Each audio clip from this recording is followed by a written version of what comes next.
सुषमा किचनमध्ये जेवण बनवत होती. संध्याकाळचे 8 वाजले होते. तेवढ्यात कोणीतरी दार वाजवल्याचा आवाज आला. दार उघडण्यासाठी ती किचनमधून हात पुसत बाहेर आली. दार उघडलं तर समोर तिची थोरली जाऊ सविता आणि मोठा दीर विशाल उभे होते. तिने ते नात यायला सांगितलं. मग तिने तिच्या नवऱ्याला म्हणजे रमेशला आवाज दिला. अहो ताई आणि मोठे भाऊजी आलेत. बायकोचा आवाज येताच रमेश बाहेर आला. त्याने भावाला मिठी मारली. विशाल रमेशचा सख्खा मोठा भाऊ होता. तो शहरातील प्रसिद्ध इंजिनियर होता. त्याच्या दुसऱ्या मुलाचं अजयचं लग्न होतं. ते रमेशला आमंत्रण द्यायला आले होते. तसंही त्यांना माहीत होतं. तरी पण ते कार्ड आणि मिठाई घेऊन आले होते. सविता कार्ड आणि मिठाई सुषमाच्या हातात देत म्हणाली, हे अजयच्या लग्नाचं कार्ड आणि मिठाई घे. आता आम्ही सरळ मंदिरातून इकडे आलो आहोत आणि तुम्ही सगळे लग्नाला सगळ्यात अगोदर यायचं आहे. सुषमाने सविताच्या हातातून कार्ड घेतलं आणि त्यांचं अभिनंदन केलं आणि म्हणाली, तुम्ही बसा, मी तुमच्यासाठी चहा बनवते. असं म्हणत ती किचनमध्ये गेली. सविता म्हणाली, मुले कुठे दिसत नाहीत? रमेशने मुलांना आवाज दिला. मग मुले बाहेर आली आणि त्यांनी काका काकीला नमस्कार केला. सविता म्हणाली, तुम्हाला तर माहीत आहे की तुमच्या अजयदादाचं लग्न आहे. तुम्ही सगळ्यांनी यायचं आहे आणि कामात मदत पण करायची आहे. तिघांनी मान हलवून होकार दिला आणि त्यांच्या खोलीत निघून गेले. सुषमा चहा बिस्किट घेऊन आली. थोडा वेळ गप्पा मारल्या आणि चहा घेऊन ते लोक निघून गेले. सुषमा किचनमध्ये तिच्या कामात व्यस्त होती. रमेश किचनमध्ये गेला आणि सुषमाच्या बाजूला जाऊन उभा राहिला. सुषमाने वळून मागे बघितलं. तिला माहीत होतं की रमेश काय बोलायला आला आहे ते. ती म्हणाली, जर तुम्ही त्या गोष्टीवर बोलणार असाल तर माझं उत्तर नाही आहे. मी तुम्हाला आणि मुलांना नाही थांबवणार.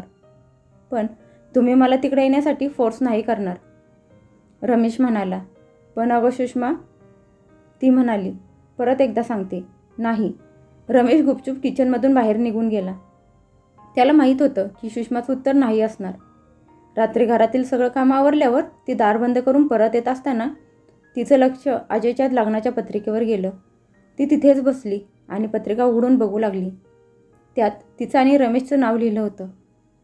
तिने अजय लिहिलेल्या नावावरून हात फिरवला. जणू काय ती त्याच्या डोक्यावरून हात फिरवत होती आणि म्हणाली, लग्नाच्या खूप खूप शुभेच्छा अजय. सदा सुखी आणि आनंदी राहा. तिचे डोळे भरून आले आणि ती भूतकाळातल्या आठवणीत रमली. विशालला 2 भाऊ होते, रमेश आणि दिनेश. दिनेश दुसऱ्या शहरात राहत होता. तो सरकारी अधिकारी होता. त्याला पण 2 मुलं होती. रमेश आणि विशाल एका शहरात राहत होते. रमेश एका कंपनीत कामाला होता. सुषमा शिकवण्या घेत होती. तिला 3 मुलं होती, 2 मुली आणि लहान मुलगा होता. सगळे अगोदर एकत्रच राहत होते. विशाल एक मोठा इंजिनियर होता. कामाचा व्याप खूप वाढला होता. त्यामुळे त्याने त्या शहरात त्याच्या ऑफिस शेजारीच एक घर विकत घेतलं. त्याची 2 मुलं इंजिनियर झाली होती. मोठा मुलगा विजय त्यांना त्यांच्याच कामात मदत करत होता आणि अजयने पण आत्ताच वडिलांचं ऑफिस जॉईन केलं होतं. त्यावेळी विजयचं लग्न होतं. सगळे पाहुणे लग्नाला आले होते. घर नुसतं पाहुण्यांनी गजबजलेलं होतं. रमेशच्या आणि दिनेशच्या बायकांनी घरातलं सगळं काम सांभाळलं होतं. 2 मुली पण भावाच्या लग्नात उत्साहाने काम करत होत्या, कारण त्याच्या मोठ्या भावाचं लग्न होतं. विशाल सगळ्या पाहुण्यांचं स्वागत करत होता. रमेश आणि दिनेशने बाहेरची सगळी कामं सांभाळली होती. बाकी राहिलेलं डेकोरेशनचं काम मुलांनी सांभाळलं होतं. सगळी खूप आनंदात होती. लग्नाचे कार्यक्रम चालू होते. नाचणं गाणं चालू होतं. लग्नाचा दिवस आला. लग्न खूप धुमधडाक्यात झालं. विजय नवरीला घेऊन घरी आला. 2 दिवसात सगळे देवदेव झाले. मग 3ऱ्या दिवशी सत्यनारायणाची पूजा होती. घरात पूजेची तयारी चालू होती. रात्री सगळे देवदेव करून उशिरापर्यंत घरी आली. सगळे खूप थकलेले होते. मग सवितांनी सगळ्यांना आराम करायला सांगितला. ज्याला जिथे जागा मिळेल तिथे जाऊन झोपली.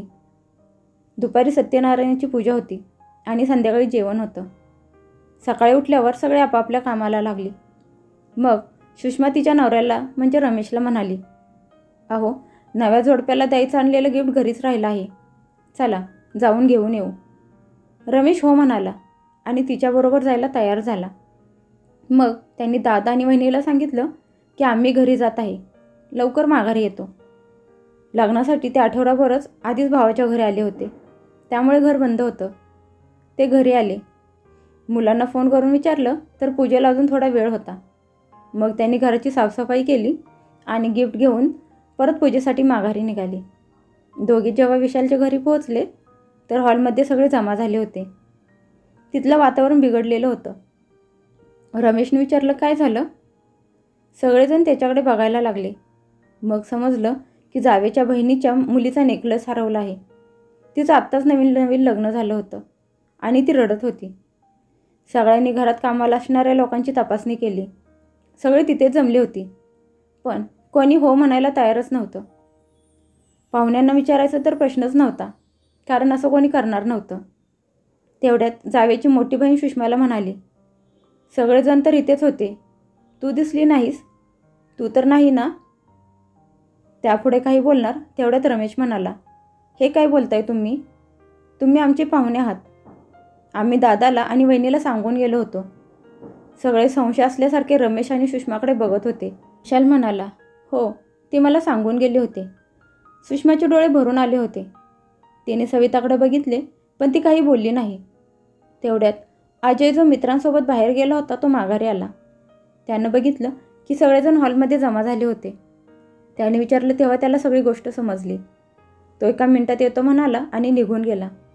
त्याच्या खोलीत गेला आणि येताना हातात काहीतरी घेऊन आला. मग म्हणाला, हा आहे ना तुझा नेकलेस? सगळेजण हैराण होऊन बघायला लागले.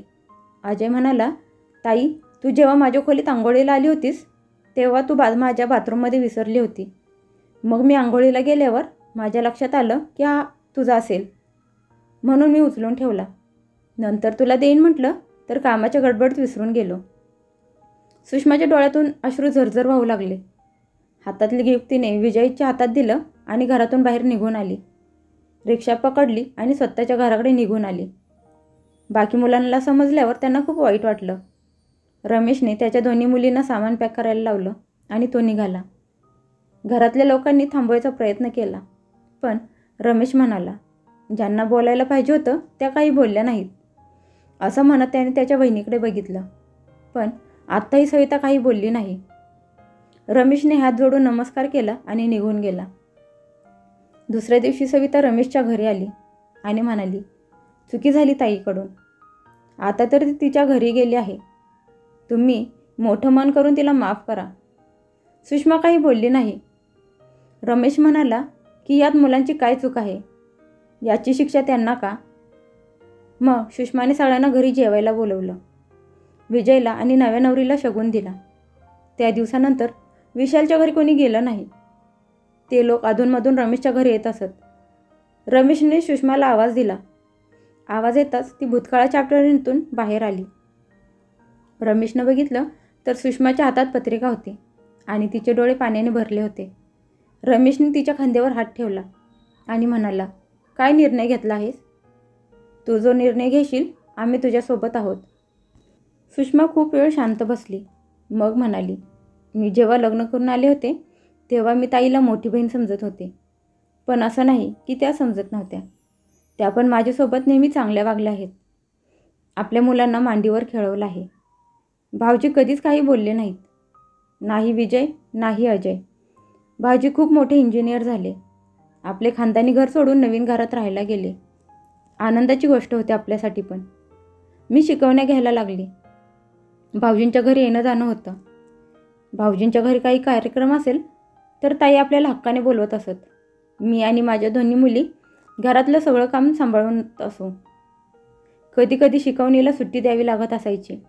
मी म्हणायचे, असू देत, चला ठीक आहे. ताईला कोणीतरी मदतीला पाहिजे आणि आपण तर घरातलेच आहोत. या गोष्टीवर माझ्या मनात कधीच शंका आली नाही. वेगवेगळ्या सणाला आपण जे त्यांना गिफ्ट द्यायचो ताई ते त्यांच्या कामगार लोकांना द्यायचे. ही गोष्ट मला अचानक एके दिवशी त्यांच्या घरी गेल्यावर समजली. मी जी त्यांना साडी दिली होती ती साडी त्यांनी काम करताना जरा फाटली आहे असं म्हणत नोकराला देऊन टाकली, पण ती तर त्यांनी बॉक्समधून काढून दिली होती. जाऊ देत, अशा अनेक गोष्टी आहेत, पण मी त्यांना कधीच काही म्हणाले नाही. हो, त्यांच्यापासून थोडं लांब राहायला सुरुवात केली आणि गरीब आणि श्रीमंत यामधला फरक मला समजला. ते आपल्याला त्यांच्या बरोबरीचं समजतच नाहीत. खरंच आहे, आजकाल नाती पैसे ठरवतो. जर त्या त्यांच्या बहिणीला एकदा म्हणाल्या असत्या की ताई, हे तू काय बोलत आहेस, आणि आपली बाजू घेतली असती तर आपला मान राहिला असता. पण त्या काही बोलल्या नाहीत. याचा अर्थ त्यांना आपल्यावर विश्वास नव्हता. ज्यावेळी ही गोष्ट तिथेच उघड झाली त्याचवेळी बोलले असते की माझ्या ताईची चुकी झाली, तिला माफ करा. पण मी कधीच त्यांना माफ करणार नाही. नात्यात त्या माझ्यापेक्षा मोठ्या आहेत, पण आज त्या माझ्या नजरेतून उतरल्या आहेत आणि तुम्ही माझ्याकडून त्यांच्या माफीची अपेक्षा करत आहात. ठीक आहे, माफ करणं चांगली गोष्ट आहे, पण प्रत्येक वेळी माफ करणं बरोबरच नसतं. मी नाही जाणार आणि तुम्हा सगळ्यांना जाण्यापासून थांबवणार पण नाही. ही गोष्ट त्यांच्या तिन्ही मुलांनी ऐकली. ते तिघे जवळ आले आणि म्हणाले, आई, तू बरोबर करत आहेस. प्रत्येक वेळी माफ करणं बरोबर नसतं. ज्या ठिकाणी आपल्या इज्जतीचा मान ठेवला जात नाही त्या ठिकाणी तर माणसाने कधीच जाऊ नये.